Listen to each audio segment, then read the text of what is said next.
Hey everyone, and welcome to another episode of Movies Worth Seeing. I'm Michael Piscineri, joined by Adi Ashura and AJ, special guest for today's episode. Who said you could press my button? Speaking of pressing buttons, we're talking about Saltburn, the latest dark comedy. Would you call this a dark comedy? I call it fucked up. A film that combines dark comedy, a critique of wealth, and psychological thrills. Saltburn. Today is a spoiler review because it is incredibly difficult to review this movie without going into detail. How would you describe the plot of Saltburn? I'd say it's like The Talented Mr. Ripley in that it's a story that involves an outsider coming into a family of wealth and systematically destroying them and making them all come undone. After seeing Promising Young Woman, I'm sure you saw a lot of like crossover, being that both films are directed by, what's her name? Emerald? I'm so bad with names. I don't know. Fennell? I think you're right. I trust your opinion. Yeah. Well, Carey Mulligan. I love her. Even though she's got such a tiny role in this film, she was really funny. And the same with Rosamund Pike. Like, Yeah. they're so good at being like these typical, like, oh, you're beautiful, darling. Oh, your eyes are Yeah. gorgeous. Oh, but the others are just ghastly. Oh, that's just giving me goosebumps. Look, Pamela. Oh, no. So British. Oh, love it. What about Barry Keoghan, man? He is amazing. Yeah. I thought he was just like his presence was just he was just there. Great review of an actor's performance, Eddie. Like, he was just there. Yeah, no. He's there. He shows up and he's there. Well, I mean, that's a requirement, isn't it? AJ, what were your thoughts on Barry? I thought he was great. Like, the first half, he was really awkward and shy. But then the second half, he brought that confidence and that creepiness Yeah. that, like, wasn't revealed in the beginning. That kind of shows his skills, I think. Is it also kind of sexy in a way? In a messed up way? Yeah, there's a few scenes where he's, like, whispering. Yeah. And I'm like, I don't find you attractive, but something's up. Yeah, Addie was thinking the same thing. Something was definitely up. Yeah, what stood out to you the most? Everything that happened is just extremely unexpected. Him and Venetia. Where did that twist come from? That's the one question I have. Do you really think there was a big shift, or do you think it was just him hiding what he was all along, though? Well, yeah, he was definitely hiding what was going on all along, but why then and why there and why now? I think that he did a really good job of surveying the room and working out all the family's weaknesses while in that shy, awkward, kind of cutesy, innocent persona. Yeah. And then he slurped the super semen from the bathtub and was like, I have superpowers of charm now. And that's when he was like, now I need to make my moves. But I think the pieces just kind of fell into place there. Is it that he, like, in the public, he was, like, shy?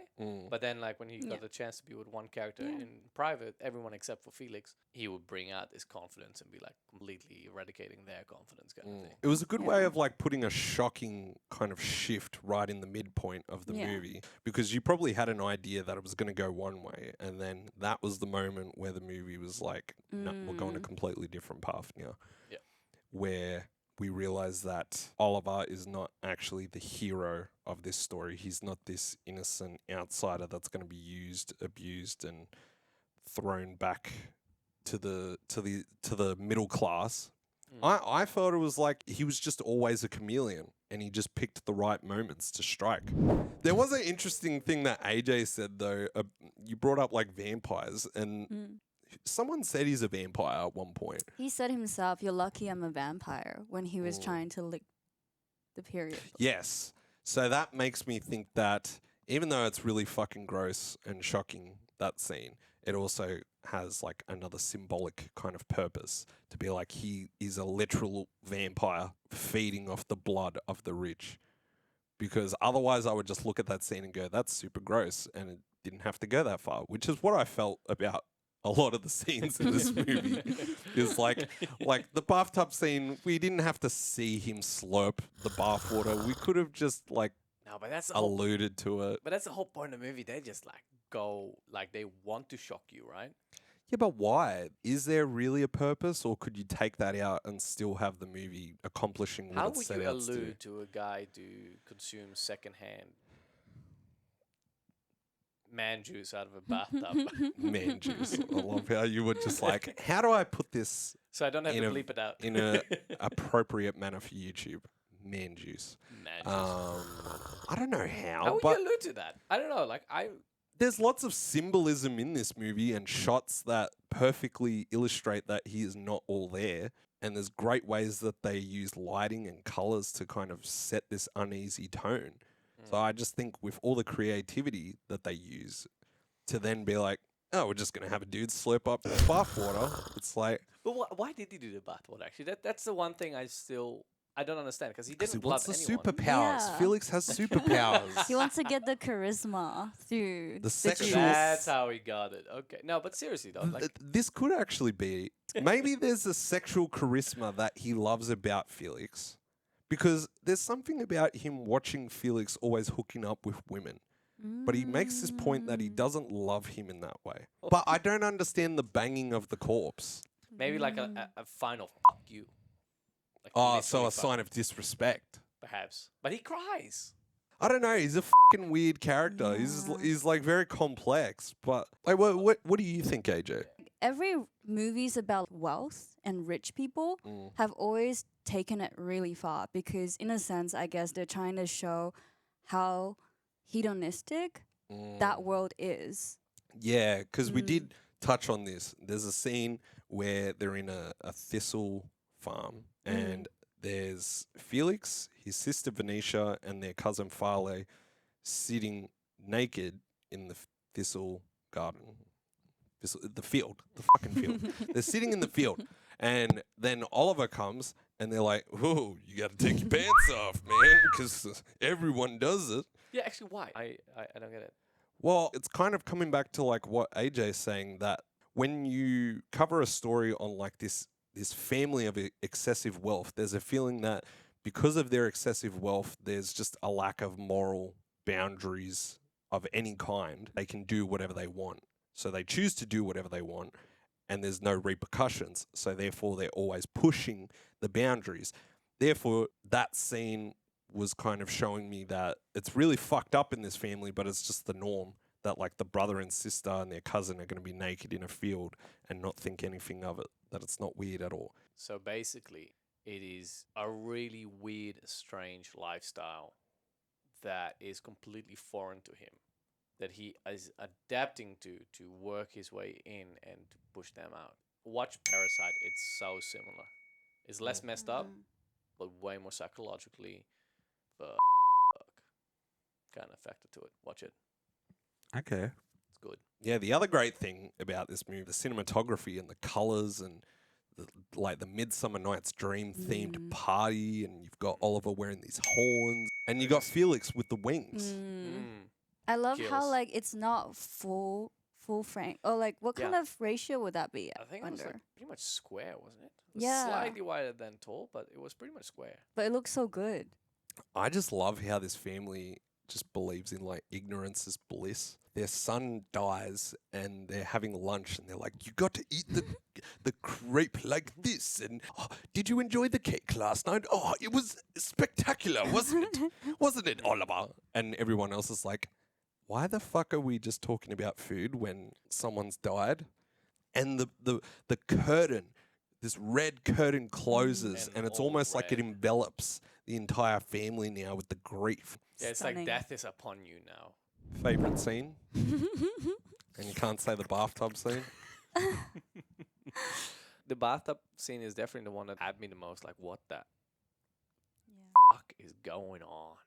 I wish I recorded your reaction. Yeah. I got your reaction to the other parts in the movie. Yeah.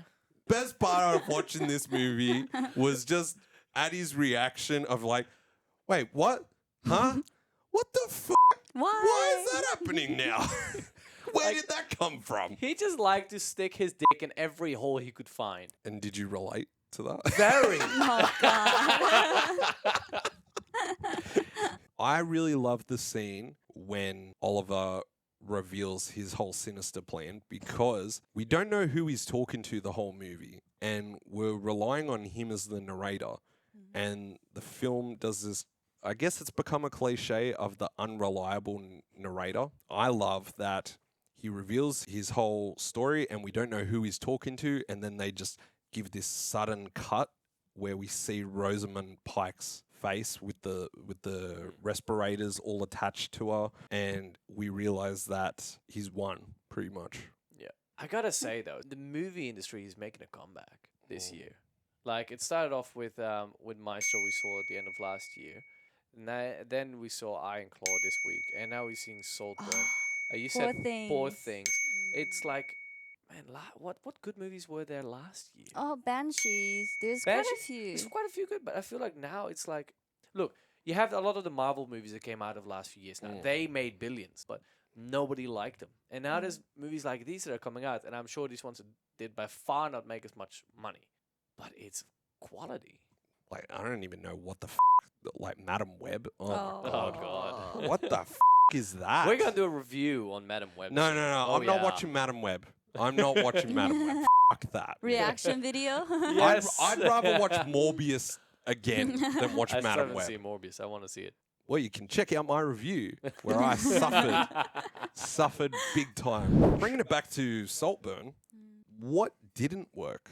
I would say upon a first view, not knowing anything it's about, I'm still quite confused, even though we're talking about it. For example, him shagging the grave. I love the 2-minute long shot of him just shagging the grave. Real weird. But why is he crying and making love to that corpse? I love the fact that you said making love to the corpse rather than just banging. He's banging. Like you could tell he was being really like romantic. He was about so it. romantic. He was Did you see whining the and hip dining. movement? Yeah. It was thought out. No, but The grave scene, I think it's just like maybe it's to show, like visually show this inner conflict of he actually did love Felix, but he knew that he had to murder him for him to get what he really wanted.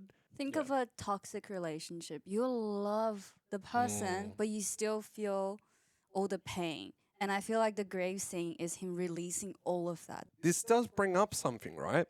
If not for Felix looking up the parents, would Oliver have had to kill Felix for his ultimate plan? I think it made him hurry the plan up a little bit. I think it pushed him to change the timeline a bit and just, oh shit, okay, cool, I need to take action now. So, 1 out of 5. I'd give it a 4.5 out of 5. The only thing that stops me is I just feel like it didn't have to go as fucked up as it did. Like, I like the ending, even though I feel like when I first watched it, I thought he was going to dance around naked and they were going to do an Austin Powers thing where they always hide the dick. I was swinging in full glory. Do you reckon it was a fake dick? Because that was a massive dick. That was big. That was a big dick. I think it must have been fake. Did you think the dick needed to be seen though? I think by the end of after it? everything we've seen, it does make sense. Yeah. And I also like how, like, when they're in the field, they had that moment and be like, oh, I didn't expect that. Good for you. Yeah. And then they reveal at the end. Yeah. So I had 4.5. Yep. Love it. Think it's a bit too shocking at times, but I think I give it 4.5 too. I don't really like the part how, like, he kind of ends up getting the whole thing and how he murdered everyone. I like it, but I don't. It just felt a little bit too cliche compared to all the other things in the movie. I agree. But the thing I really liked about the movie is that the one thing I didn't like is that he did kill one person, which was Felix. He killed Felix. For the rest, he didn't kill anybody. He got everyone to kill themselves. That's the psychological thriller bit that I really like, because it didn't involve any violence. But yeah, it's just, I think it's because he had to change. He would have gotten Felix to kill himself eventually if Felix didn't push for his parents. Where did he get the poison from? they don't really explain that. No, but if you think about it, if it did throw a spanner in the works, he would have gotten the poison from somewhere. But where would he have gotten the poison from? Maybe that's why he was so shocked when the waiters, the servants, unpacked his suitcase. Interesting. See, we're already Maybe, yeah. we're still talking about it.